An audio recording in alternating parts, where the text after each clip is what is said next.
पंतप्रधान नरेंद्र मोदींची कोल्हापुरात सभा, महायुतीचे उमेदवार संजय मंडलिक यांच्यासाठी मोदी मैदानात मुख्यमंत्र्यांनी केली सभास्थळाची पाहणी।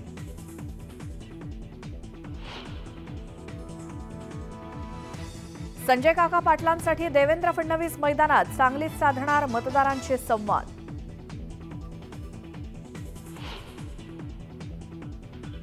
लातूरात शिवाजीराव कोळगेंच्या प्रचारार्थ प्रियांका गांधी मैदानात, प्रियांका गांधींच्या सभेकडे राजकीय वर्तुळाचं लक्ष।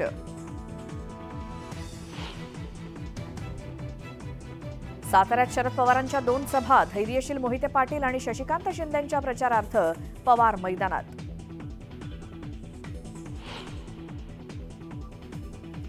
अभिजित पानसेंच्या उपस्थितीत मनसेची सकाळी 11 वाजता बैठक, आगामी निवडणुकीच्या पार्श्वभूमीवर घेणार आढावा।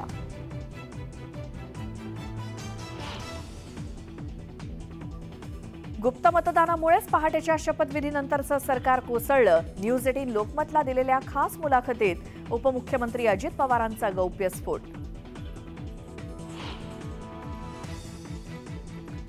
निवडून येण्याच्या निकषात बसल्यामुळे सुनेत्रा पवारांना बारामतीमधून उमेदवारी दिली, न्यूज 18 लोकमतच्या मुलाखतीत अजित पवारांचा खुलासा।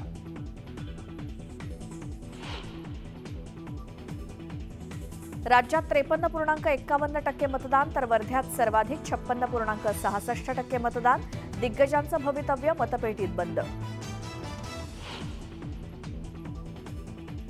कशेडी बोगद्यातून 1 मे पासून दुहेरी वाहतूक सुरू होणार, जोड रस्त्याचं आणि पुलाचं काम अंतिम टप्प्यात।